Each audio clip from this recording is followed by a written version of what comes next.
What if the missing piece in your journey for happiness, fulfillment, and connection are already within you? Today we're going to be discussing feminine energy and why is it important. So let's go ahead and get right into it. So the first thing I want to discuss is the concept of feminine energy. So feminine energy has nothing to do with gender. It has nothing to do with your sexual orientation, your race, or the culture that you were raised in. Feminine energy is a force and it's an energy that everybody has, regardless of those things. And so I want us to get clear on the definition of feminine energy. So, feminine energy is the receptive, intuitive, nurturing, and creative side of human beings. Feminine energy is focused on being, flowing, and feeling. Feminine energy is not passive or submissive. It's not weak. These are all myths about feminine energy that we need to address. So going forward in this video, we have a concept of what we're referring to. I want to make sure that we're all on the same page when I say feminine energy. Okay, so now let's get into the scientific side of feminine energy. So Dr. Joe Dispenza's teachings emphasize that we can rewire our brain simply by changing our emotions and our thoughts. So this basically means that when you practice mindfulness, when you're able to keep an open heart and you're able to receive, these things help your brain shift into a more coherent pattern. And so basically, coherence means two things are working together towards the same goal. So, one way that I like to think about this is think of a band. In a band, there are multiple instruments being played at the same time. But what makes it coherent is that they're playing the same tune and the same rhythm. So, even though there might be 5 or 6 instruments in a band, you can't tell the difference between one versus the other because they are in sync. And so that is what coherence is. So when you're able to make this shift and your brain is coherent, that basically brings you out of survival mode and puts you into creation mode. So when your brain makes this shift, it strengthens the neural pathways that strengthen empathy, compassion, and creativity. So over time, as you practice this, you begin to tap into your feminine energy state, which can be thought of as brain coherence, with the example I used as the band. And so when you do this over time, your body naturally starts to gravitate towards a more calm, intuitive, and connected with nature type of energy. So over time, your body will start to create this as your baseline, and you will start to live from a state of flow instead of a state of force. So spiritually, coherence can be thought of as alignment. You can think of it as when your body and your soul are moving in the same direction.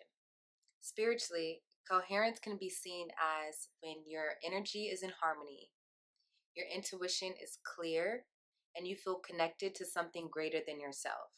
This can also be seen as coherence from a spiritual aspect.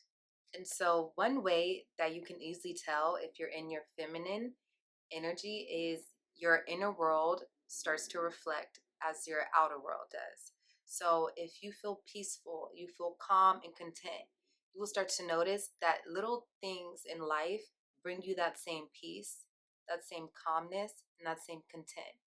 That is how you know that you're in your feminine state. Okay, so now let's talk about why all of this matters. All of this matters because feminine energy allows you to create from a space of wholeness instead of survival. When you only live in your masculine state, which is your go, do, and achieve state, it can lead to being stressed out, feeling burnt out, your intuition can become numbed, all because you are in your masculine too much and you don't have a nice balance of both energies.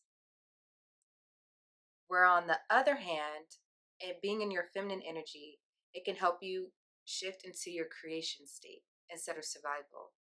It will allow you to be receptive instead of reactive.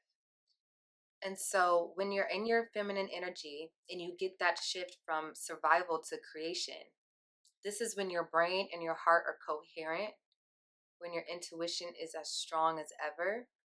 This is when you get your best ideas.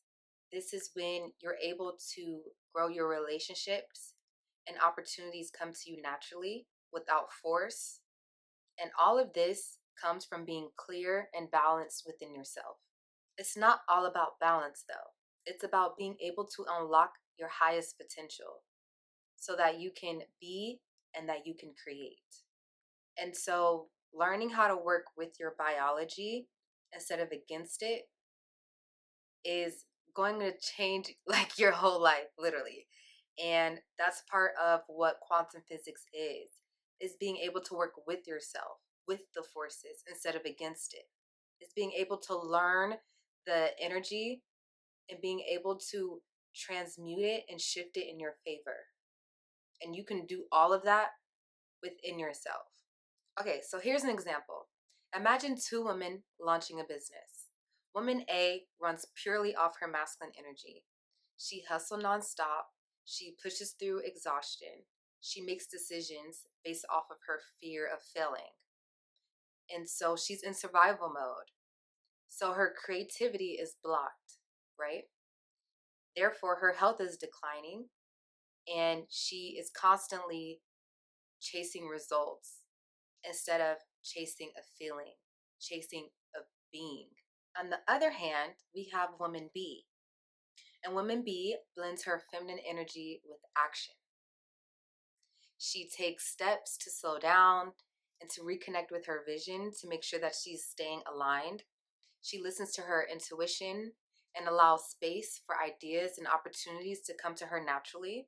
This allows her nervous system to stay regulated, and therefore she attracts clients that are aligned with her business instead of trying to force every outcome.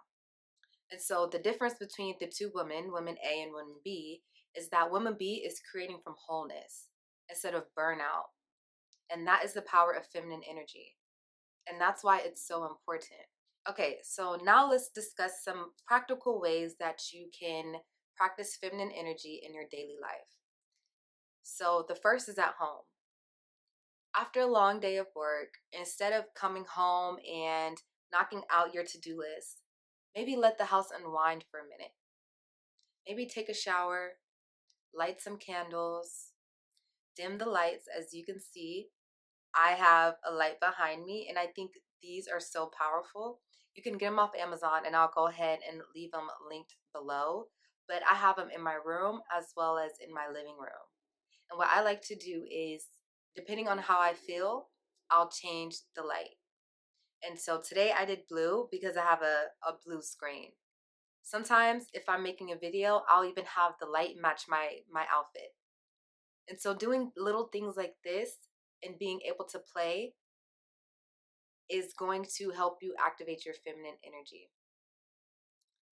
And so another one can be at work. So say you're in a tense meeting and you see and you can feel that the energy has shifted. And so instead of being argumentative or feeding into the issue at hand, maybe you can be intentional with your voice and you can talk calmer and softer to bring harmony back into the room. That is feminine energy. The third is with yourself. This is something that I like to do, and I'm actually trying to incorporate more, which is schedule a nothing day. Maybe you can't take a whole day off, but maybe just half the day in the morning or 1 hour. For me, it's been Sundays. Sundays have been my nothing day, mainly in the morning up until noon. I will do nothing. I will intentionally put all of my electronics away from me. If that means going downstairs and chilling on the couch watching a movie while my phone, my laptop, my iPad, everything is in my room, I will do that because that's me taking space away from the world and tapping back into myself. And that is feminine energy. Doing something as simple as that can shift your energy so much. We're not meant to have all this access to all this information literally at our hands. And it can be overwhelming. And that can clash with our inner being. The next is community. So This can look like volunteering. It can look like putting something together for your family and your friends. For me, I would definitely say volunteering and reconnecting with my friends are the main two things that I really like to do. Volunteering just because I get to meet the community, I get to tell people more so like what I do, and just help them on their journey, whatever I can. And as far as friends, I have friends all over the states. All of my friends don't live in the same city that I live in. So it's important for me to text them or FaceTime them, or even just to let them know, like, hey, I'm thinking about you. I hope you have a great day. Something as simple as that can allow you to tap back into your feminine energy and allow you to be soft and bring people together. Feminine energy connects people. So whenever you're able to connect either with yourself or with others, you are at your highest being. Some other ways that you can tap into your feminine energy is by finding creative things to do, such as making art or dancing or cooking, or even just innovative things at work. So, for myself, something that I've gotten into this year that has allowed me to tap into my feminine energy is sewing. Unfortunately, I haven't had as much time to sew because my schedule has changed. But the moments that I do, I feel so in tune. Being able to pick out the item that I want and truly customize it, from the fabric to the length to how tight it is, how loose it is, that is my feminine energy. I love clothes, I love fashion. So being able to take a piece of fabric that has no shape and no form and turn it into something unique just for my body, it makes me feel so powerful. And it doesn't have to be sewing for you guys, it can be painting. During COVID, I really liked painting. That's something that I was able to do daily. You can also do dancing. I love to dance as well. They have YouTube videos and they'll teach you a dance tutorial. They'll teach you something that you can do. And so I actually had learned a dance. Me and my sister were teaching ourselves a dance from one of SZA's songs, and it was so fun practicing in our living room together and just dancing and just moving our bodies, moving our hips.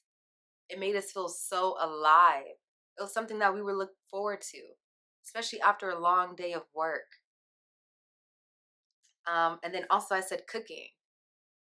And so what I like to do is I like to play around with the different recipes. And so for me lately, a recipe that I've been loving is Singalese chicken. It takes about 2 hours to make, but it's worth it. And I have fun with making it.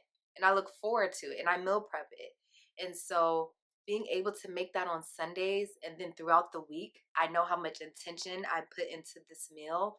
I know that each ingredient was handpicked from me and that this meal was made with love and intention to nurture my body throughout the week. I look forward to eating those meals because of the feminine energy that I poured into it. I also started making a cookbook. I got a cookbook and it's empty, so you just write down your recipes. And I've been writing down my favorite recipes. I did that. I started last year before Thanksgiving.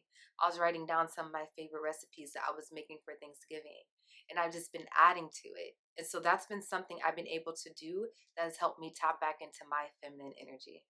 So some other things you can do is have self-compassion and learn to accept yourself.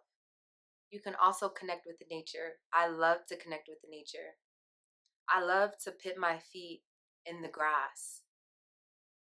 Sometimes I have to go out of my way and, of course, find a park or find something like that where I can do it. But when I do, I feel so grounded. There have been times where I've taken my shoes off and I planted them in grass, and I can literally feel the earth pulsing under my feet. That is so good for your feminine energy. Our feminine energy, like I said, is meant to connect, whether that's to ourselves, to others, to the earth, connect other people. And so when you can do something that brings you back to yourself, brings you home, that is your feminine energy. So some other things you can do as well is you can observe your energy around the earth cycles or the moon cycles. So for me, if you guys have Google Calendar, you're able to put the moon phases on your Google Calendar. And so that way, if I'm feeling a certain way, or I notice like, hey, I'm having a lot of high energy, like, let me see what phase the moon is in right now. Let me see what season it is right now. There's something going on in the earth that is being reflected in my own energy and my actions. And so I've been able to tell and notice, like, okay, a full moon is coming up. I may be feeling a little bit more down, or I may be thinking a little bit more irrational. Or a new moon is coming up. That's where I'm really creative. That's where I'm tapping in. I have the best ideas. I want to do everything I want. That's really when my masculine energy is like at its peak, is around the new moon.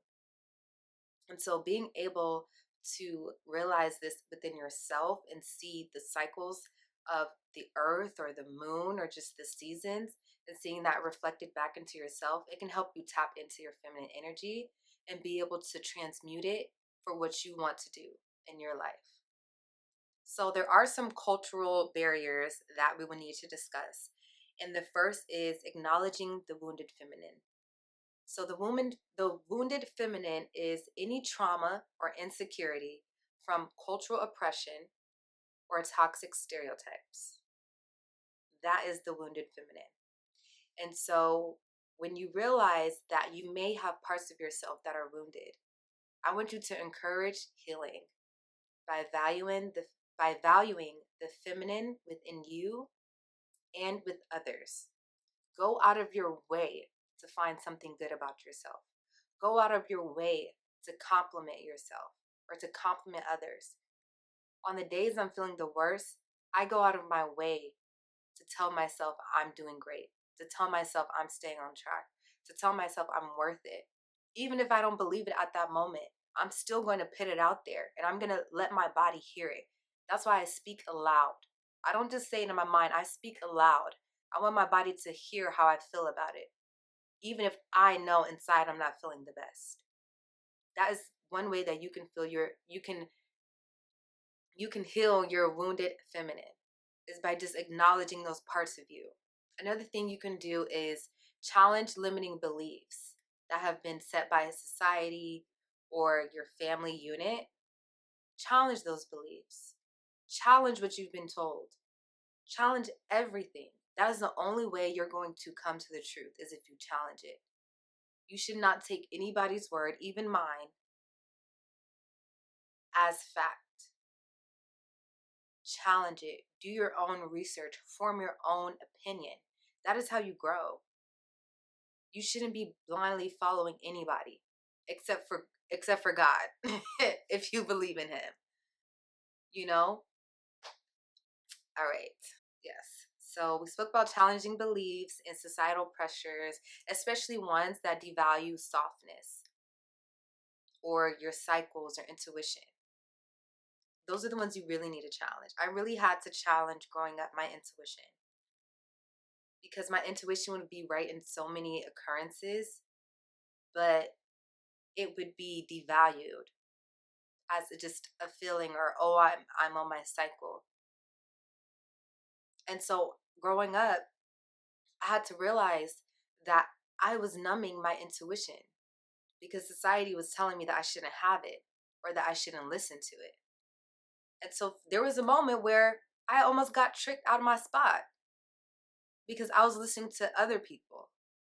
And so overcoming cultural barriers help you realize that both masculine and feminine energy are needed together for holistic health and for equilibrium. You cannot have one without the other. Think of the sun and the moon. Think of day and night, yin and yang. There has to be one with the other. It cannot always be day, and it cannot always be night. There has to be a balance that allows you to bring equilibrium within your life. And when you have equilibrium inside, that is when you will start to see it reflect on your outer world. All right, so let's go ahead and wrap this up. Sorry, just grabbing my notes. So let's go back over the definition of feminine energy. Feminine energy is the receptive, intuitive, and nurturing and creative side of human nature. All right. Feminine energy is the key for creating from a place of wholeness instead of scarcity.